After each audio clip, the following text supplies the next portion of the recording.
राजा कृष्णदेव राय का जन्मदिन था और इस मौके पर सभी सभाजनों को शाही महल में भोजन का लुत्फ उठाने के लिए बुलाया था।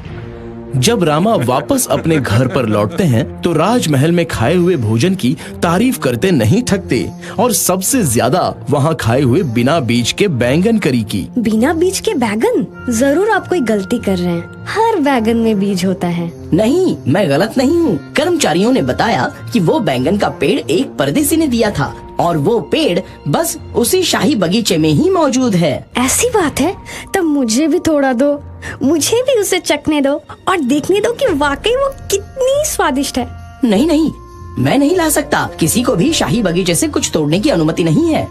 हे भगवान, कितना स्वार्थी पति है मेरा। खुद इतने स्वादिष्ट भोजन का लुत्फ उठाकर आया है, पर मेरे बिना बीज के बैंगन को खाने की छोटी सी ख्वाहिश को पूरा नहीं कर सकता। ठीक है, मैं तुम्हारे लिए बैंगन लेकर आऊंगा। जब बाहर अंधेरा हो गया तब रामा चुपके से शाही बगीचे में चला गया।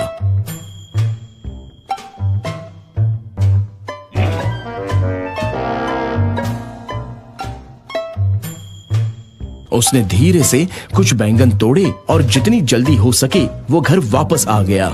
रामा की बीवी बैंगनों को बड़े चाव से पकाती है।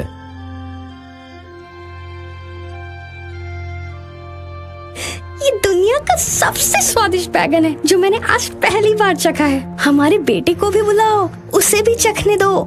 नहीं, वो बच्चा है, वो इस बारे में सबको बता देगा और राजा को पता चल जाएगा कि मैंने बैंगन चुराए हैं। नहीं, वो नहीं बताएगा।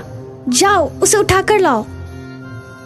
रामा का बेटा आंगन में बहुत अच्छे से सो रहा था। रामा ने उस पर थोड़ा पानी छिड़का और उसे उठाया।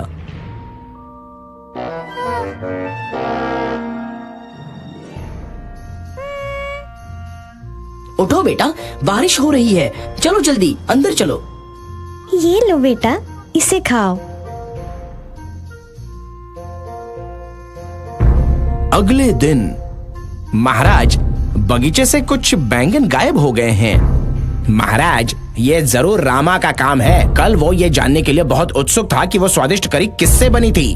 उसे बताया गया था कि बिना बीज के बैंगन की, शायद इसलिए उसने चोरी की हो। रामा, इस बारे में तुम्हें क्या कहना है? महाराज, अगर मैं सच भी बोलूं तब भी कोई विश्वास नहीं करेगा।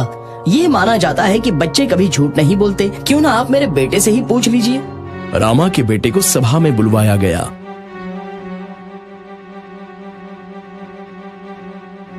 प्यारे बच्चे, कल रात को खाने में तुमने क्या खाया था? महाराज, हमने बैंगन की करी खाई थी। रामा, तुमने बैंगन क्यों चुराए? मैं तुम्हें वो ऐसे ही तोहफे में दे देता अगर तुमने मुझसे मांगे होते। महाराज, मेरे बेटे ने खाना तब खाया था जब वो पूरी नींद में था। मेरा बेटा शाम होते ही सो गया था और फिर रात के खाने के वक्त उठ गया था। ये सच है महाराज, मैं आंगन में सोया हुआ था।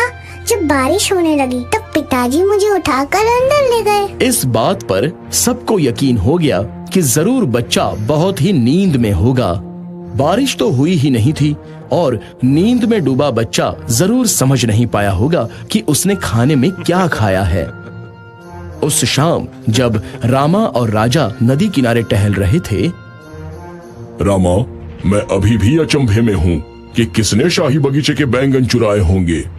मैं आपको बता दूंगा कि चोर कौन है, अगर आप उसे माफ कर देने की कसम खाएं तो। ठीक है, मैं उसे माफ कर दूंगा। रामा ने राजा को पूरी कहानी सुनाई। राजा ये सुनकर बहुत ही खुश होते हैं और हंसते हैं। रामा ने खुद को बचा लिया और माफी भी मांग ली।